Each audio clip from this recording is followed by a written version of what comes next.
States.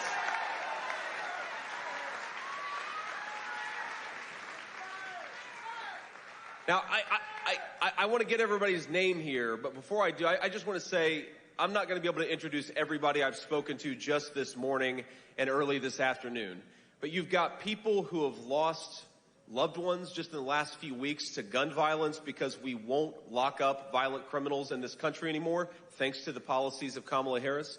You've got children who have been orphaned, who have been bouncing around foster homes because Kamala Harris's policies allow this terrible fentanyl into our country that orphan these poor kids. And you've got parents who have lost loved ones, who have lost children because we keep on allowing the Mexican drug cartels to turn our country into a drug trafficking zone. It is normal people who suffer when Kamala Harris refuses to do her job, and it is normal people who stand to benefit the most when we re-elect Donald J. Trump, President of the United States. And that's what we're going to do, right? That's exactly what we're going to do. So I want to make sure I get these names right, but I want to thank Dave Torres for being here. Great American. Amanda Navarro is here with us. We've got Jack Kilkus and we've got Terry Stark. Again, these are people whose loved ones have suffered and in some cases died because Kamala Harris doesn't do her job.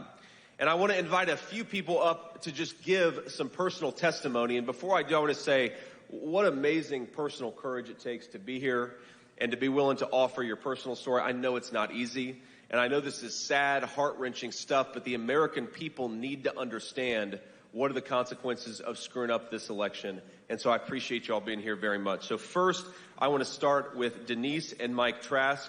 Trask, you guys want to come up here? Thank you all. God bless you.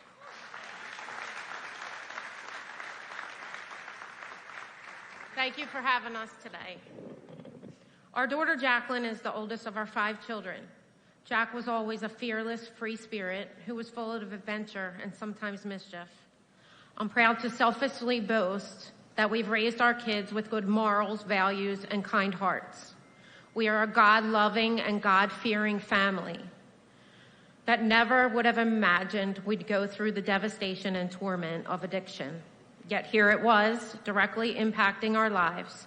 It crept right under our front door into our home and had no regard that our baby was a good girl, that our family was a grateful and prayerful unit, or even that my own husband was a Philadelphia narcotics officer. We learned fast that addiction knows no race, no religion, no economic status, and has no limits. It was devastating to endure, the most helpless thing imaginable as her parents. We tried any and everything possible. After a few years of complete hell, Jack reached her bottom. She admitted herself into an amazing program called FRAT, First Responders Addiction Treatment, at the Livingren Foundation. Jacqueline was an EMT. She got herself clean and sober, and we got our daughter back. She lived 2 beautiful years in sobriety and shared her story at numerous meetings in and around Philadelphia. She touched people when she spoke. If you were blessed to be in her company, you'd never forget her. Her heart was gold and fair and never critical. Life was amazing once again for Jack and for our family. That is until May 1st, 2016, when she had a lapse in judgment, when she had an awful trigger, and when she had tunnel vision of only one thing, and bought herself a bag of heroin that, of course, was laced with fentanyl. And our 26-year-old daughter died of an accidental overdose in her car, in a mall parking lot, in broad daylight, alone. We like to think of Jack's passing as God's way of relieving her from her pain. It helps us cope with our constant heartache and great loss. We imagine that he saw how broken she was and that he freed her from the struggles she was battling with. He took her home with him, and one day we will all be reunited.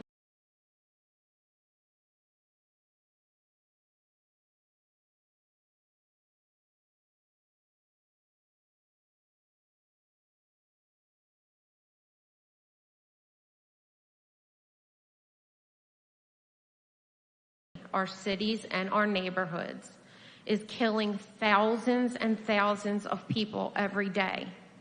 It's tremendously deadly, and we're losing our loved ones at an alarming rate because of its potency and infestation into the illegal drug market. The border travesty that this current administration has neglected, allowed, and even supported is infuriating and, quite frankly, complete lunacy on multiple levels. I pray we get ahead of it. I pray our borders are secured once again. I pray for all those affected by addiction and all of its ugliness. I pray it never touches my other children who work every day as public servants for this city as a police.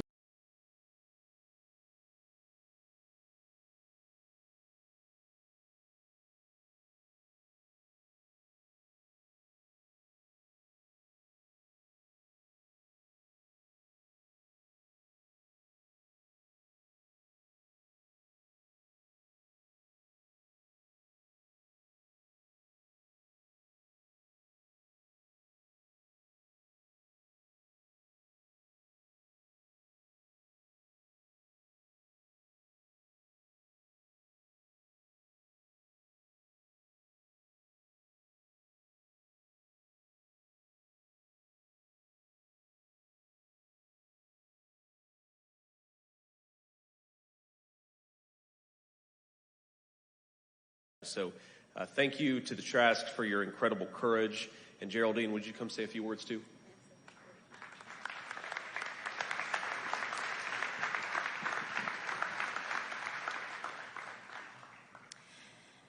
I would just like to start by saying thank you in advance for listening with an open heart and not a dismissive ear.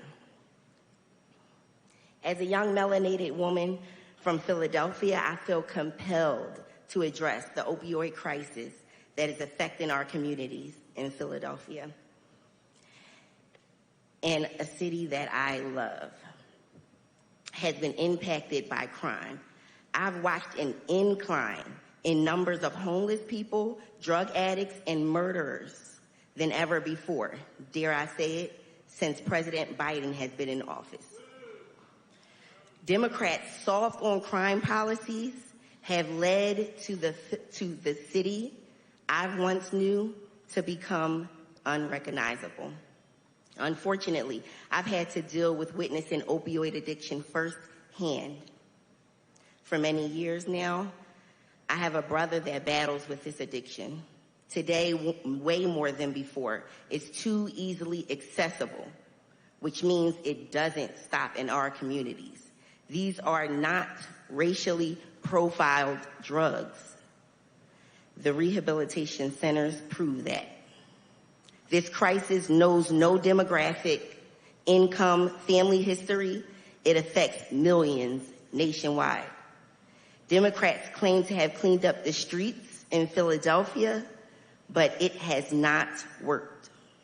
The border crisis has led to an influx of drugs coming across the border and impacting families like mine throughout the city.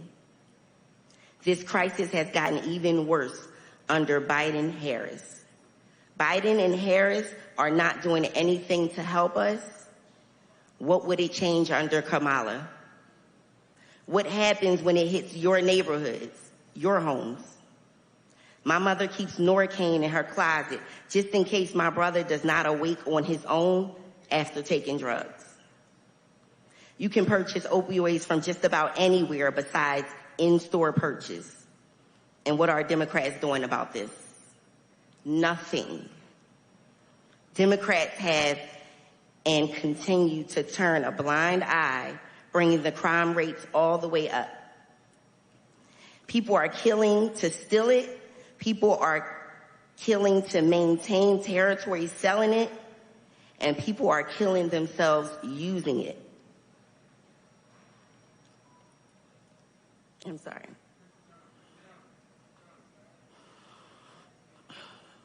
Murders are going unsolved. People continue to die. A lot of us continue to live in fear in our communities. We need leaders who will restore our once beautiful cities and towns. We need leaders who will not make us walk into a drugstore and have to ask an attendant to get an Advil, everyday items out of locked glasses, because the store gets robbed every day. We need President Donald Trump and Senator J.D. Vance to be our next president and vice president, or our beloved Philadelphia will continue to spiral. This has to end, and I am proud to be one of the voices that stand against it.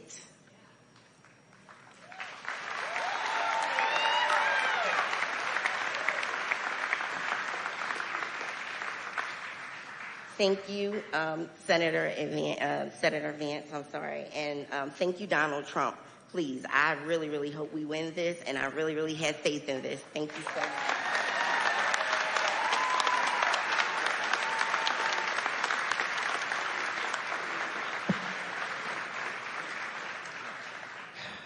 It's tough not to admire the courage of the two families behind me, but I have to ask, why is it necessary?